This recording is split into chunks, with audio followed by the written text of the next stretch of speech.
ዛሬው መልእክቴ ስለ ብክነት ነው። ብክነት ሲባል ሰው ትዝ የሚለው የገንዘብ መባከን ነው። አዎ እሱንም ያካትታል። ግን አጠቃላይ የሰው ህይወት ባልሆነ ነገር ሲባከን ዳግም የማይተካ ሀብት ባከነ ማለት። ቁርአን ላይ ብክነት ሁለት አይነት አገላለጽ ወይም ትንታኔ ተሰጥቶት እናገኛለን። አንደኛው ማንኛውም ማዕሲያ ማንኛውም አላህ የማይወደው ስራ ህይወትን ማባከን ነው ብሎ ነው የሚገልጸው። ኩፍሩ እዚህ ውስጥ ይገባል። አላህን አምኖ ከአላህ ጋር መልካም ግንኙነት አድርጎ ጀነት ማግኘት ሲገባው ህይወትን የመሰለ እድል አላህ ጋር በጸብና በግብግብ ማሳለፍ ማለት ነው። አንተ ጌትነት አልቀበልም ብሎ ትልቅ ኢስራፍ ነው ይሄ። ሽርክ እዚህ ውስጥ ይገባል። ቢድዓ እዚህ ውስጥ ይገባል። ማንኛውም ማዕሲያ። ይሄን አስመልክቶ ሱረቱ ዙመር ላይ እንዲህ ይለናል። ደግነቱ ጥፋቱን ገልጾ መፍትሄውንም ጭምር ነው የሚያስቀምጠው ቁርአን። ቁል በላቸው እናንተ በራሳችሁ ላይ ብክነት የፈጸማችሁ ባሪያዎች ሆይ ባልሆነ ነገር ህይወታችሁን እየገፋችሁ ያላችሁ ሆይ ማለቱ ነው። ላ ተቅነጡ ምን ረሕመቲላህ ከአላህ እዝነት ተስፋ አትቁረጡ። ኢነሁ የግፊሩ ዙኑበ ጀሚዓ ኢነላህ የግፊሩ ዙኑበ ጀሚዓ አላህ ወንጀሎችን ሁሉ ይመራል። እባካችሁ ጊዜ ሳያልፍ ይልቁንስ ተጠቀሙት ማለት ነው። ኢንነሁ ሁወል ገፉሩ ረሒም ምህረት ሰፊ አዛኝ ነውና።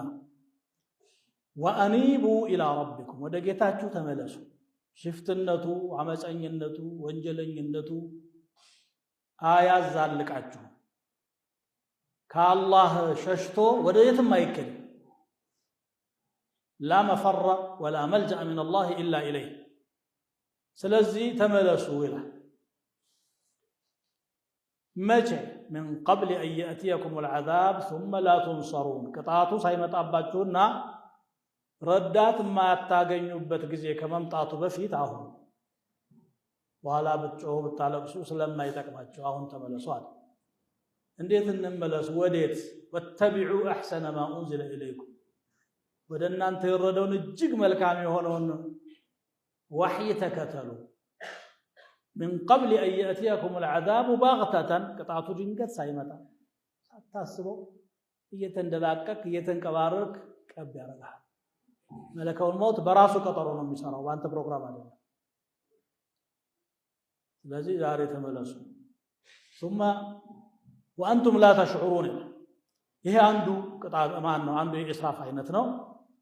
ሌላኛው ሁለተኛው ደግሞ ገንዘብን ማባከን ነው። ገንዘብን ማባከን ገንዘብ በመሰረቱ የአላህ ነው የሚለው ቁርአን። አንተ ባላደራ ነህ፣ ይሄንን ተጠቀምበት፣ አንተም ተጠቀምበት፣ ለወገኖችህም አካፍል። እስከ ጊዜው ከተጠቀምክ በኋላ ደግሞ አንተ ራስህ ጥለህ ትሄዳለህ። በል ይሄንን አደራ በአግባቡ አስተዳድረው ምራው ብሎ የሰጠህ ዕቃ ነው። ይሄን እንግዲህ ባለቤቱ በሚፈልገው መልኩ ካልሆነ በስተቀር ያለ አግባቡ ካወጣህ ያስጠይቃል ማለት ነው። ይሄ ገንዘብ ኢስራፍ ሁለት አይነት ነው። አንደኛው በራስህ ባጠቃቀምህ ላይ ማባከን፣ 3 ሲያስፈልግህ 5 ከሆነ የምትጠቀመው ብክነት ነው። ሁለቱ ትርፍ ነው ማለት ከሚያስፈልግህ በላይ የሚበላ ይሁን የሚጠጣ ይሁን እንግዲህ ሰው የሚያስፈልገው ብዙ ነው። ፍላጎቶችህን አላህ በፈቀደው መልኩ አትጠቀም የሚል እገዳ የለም። ነገር ግን መስመር ተበጅቶለታል። አላህ ስብሓነሁ ወተዓላ ብሉ ጠጡ ግን አታባክኑ ነው የሚለው። ወኩሉ ወሽረቡ ወላ ቱስሪፉ ግን አታባክኑ። ለምን? ኢነሁ ላ ዩሒቡል ሙስሪፊን ይሄ አንተ የምታባክነው ያለ አግባቡ የምትጥለው ነገር ያጡት ሌሎች ሰዎች አሉ። እንበልና ምግብ ለመብላት ስትቀርብ የሚያስፈልግህን ሳይሆን ለሆድህ ሳይሆን ላይንህ የሚያስፈልገውን ሁሉ ደርድረህ ሰው ሁሉ የሚያደርገው ነገር ነው። ከምሮ ከዛም ይቀምስና ጠቅሎ ወደ ቆሻሻ ያ ነገር ሽታው ያልደረሳቸው ድሆች ደግሞ አሉ እዚሁ አንተ ያለህበት ከተማ ውስጥ ጭምር እንኳን ቆሻሻ ሊጥሉት ቀርቶ ኢስራፍ ነው። እንግዲህ ሰው በምን መልኩ እንደሚያባክን እያንዳንዱ ሰው ማወቅ ይችላል ማሰብ ብቻ ይሄ ያስጠይቃል። ثم لا تسألن يومئذ عن النعيم ነው።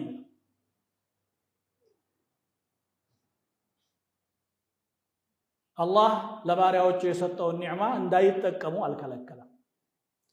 የነሱ ብቻ እንዳልሆነ ግን ሊያውቁ ይገባል። እነሱ እጅ ላይ ስለተሰባሰበ ነው አንድ ጠቢብ ምን ይላሉ? ችግረኞች በጣም የሚቸገሩት ሀብት ያላቸው አካላት ሀብታቸውን የራሳቸው ብቻ አድርገው የነዛንም ኮታ ጭምር ስለያዙ ነው።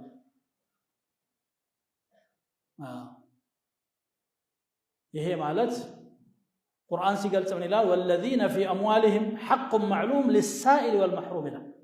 በገንዘባቸው ላይ የታወቀ ሐቅ ያለባቸው ለለማኝና ሀብት ለተነፈገ ድሃ ይሄ ድርሽ እዚህ ውስጥ ድርሻ አስቀምጦላቸዋል። ቢያንስ በ102.5 ዘካም ይባላል። ይሄ እነሱ የድሆቹ ነው። መኖር አለባቸው። በደካማዎችም አሉ ሰርተው ማደር የማይችሉ አሉ። ኢስራፍ ይባላል ይሄ። ከዚህ ውጭ ለአንተ የሚያስፈልገውን መብላት፣ መጠጣት፣ መልበስ፣ መኖሪያ፣ ማግባት ወዘተ እንደ ኑሮ እንደው እንደ ደረጃ على الموسع قدره وعلى المقتر قدره ይላል። ከዚህ ያለፈ ኢስራፍ ካለ ግን ጠይቃለሁ ዘጣው ሁኔታው አልከው ትባላለህ ነው። ሌላኛው በሐራም ነገር የወጣ በሙሉ ኢስራፍ ነው። ለመጠጥ፣ ለዚና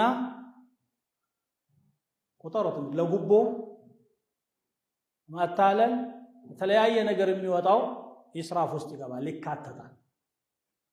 ስለዚህ የገንዘብ ኢስራፍ ሁለት አይነት ነው። አንድ ባሪያ ደግሞ የውመል ቂያማ ከሚጠየቃቸው ዋና ዋና አራት ነገሮች እግሩ ንቅንቅ ከማይልባቸው ከገንዘቡ ይጠየቃል። ምን አይነ እክተሰበሁ ወፊማ አንፈቀሁ ከየት አመጣኸው ምን ላይ አዋልከው ማለት።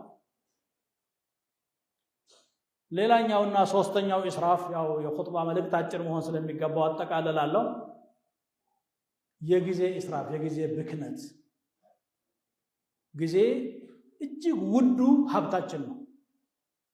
ምንም የማይተካው ማለት ነው። በቃ ተቆጥሮ ነው የተሰጠህ። በዚህች በተቆጠረች እድሜ ውስጥ ቁም ነገር ካልሰራ ኸይር ካልሰራ አሳለፍካት። ከዚያ በኋላ ለቅሶ እየየ አይጠቅም። አወለም ኑዓሚርኩም ማ የተዘከሩ ፊህ መን ተዘከር። ልብ ያለው ሰው የሚገሰጽበት ጊዜ አልሰጠናችሁም ነበርን ይላል አላህ። አነሰህ እድሜ 40 ዓመት 50 ዓመት 20 ዓመት ቆየ። በዚህ ጊዜ ውስጥ አላህን አውቀህ ለአኺራህ መስራት የሚያንስ ቆይታ ነው የሰጠው በራስህ ዘንድ። ስለዚህ ጊዜን የሚያባክኑ ሰዎች ባልሆነ ነገር የሚያሳልፉ ሰዎች ራሳቸውን እያባከኑ ነው ያሉት። ኢንማ አንተ አሉ ሐሰን አልበስሪ ኢንማ አንተ አውቃቱ ሙጅተሚዐቱን ኩለማ ዘሀበ የውሙን ዘሀበ ባዕዱክ። ደግሞ አንተ ጊዜ ስታባክን ሌላው ጊዜ ሲያባክን ጊዜውን ለማባከን የምትፈጥሩት ሌላ ሙንከር አለ፣ ክፍተት መሙሊያ ማለት ነው። ለምሳሌ ቁጭ ብለን ረጅም ሰዓት የምናሳልፍ ከሆነ ቁጭ ብለን ለማሳለፍ አረንጓዴዋ ማስቲካ ትመጣለች። ከዚያ በኋላ ሐሜት ይመጣል። ሐሜት አይደል ሰው የሚያመርተው? ካጠገቡ ወጣ ሲል ካለው ጓደኛው ጋር ያማዋል፣ ሲመጣ ደግሞ እቅፍ አድርጎ ይስመዋል። ሱብሃንአላህ ኒፋቅ። ይሄ ፈራሁ የፈጠረው ወንጀል ነው። ክፍተቱ የፈጠረው የጊዜው ብክነት ያመጣው ያን ቁም ነገር ላይ ብናውለው ኑሮ ይሄ ሁሉ አይሆንም ነበር። ስለዚህ ሐያታችን ላይ የምንፈጽማቸው የጊዜ ብክነት፣ የገንዘብ ብክነት፣ የማዕሲያ ብክነት፣ ገንዘብን ከሚገባ በላይ ተትረፈረፈ ነገር በመጠቀም ወይም ደግሞ አላህ በማይፈልገው ነገር ላይ በመዋል የምንፈጽመው ብክነት ሁሉ የሚያስጠይቅ መሆኑን እንወቀው። በዚያው ልክ ደግሞ ይሄን እኛ የምናባክነውን ያጡ ወገኖች መኖራቸውን እናስታውስ። የአላህ ኒዕማ ነው። እያንዳንዱ ኒዕማ በምንም ዋጋ የማይተመን ነው። እነዚያ ወገኖች የሚጎዱት አንተ እዚህ ስላባከንክ መሆኑን ወቅ በዘት ጠይቃለህ ማለት ነው። አላህን እንፍራ። አቁሉ ማ ተስመዑን ثم صلوا وسلموا على نبيكم فيما كما أمركم من محكم تنزيله في قوله الحكيم إن الله وملائكته يصلون على النبي يا أيها الذين آمنوا صلوا عليه وسلموا تسليما اللهم صل وسلم وبارك على عبدك ورسولك نبينا محمد وعلى آله وأصحابه اللهم آت نفوسنا تقواها وزكها وأنت خير من زكاها وأنت وليها ومولاها اللهم حبب إلينا الإيمان وزينه في قلوبنا وكره إلينا الكفر والفسوق والعصيان واجعلنا من الراشدين. اللهم إنا نسألك الهدى والتقى والعفاف والغنى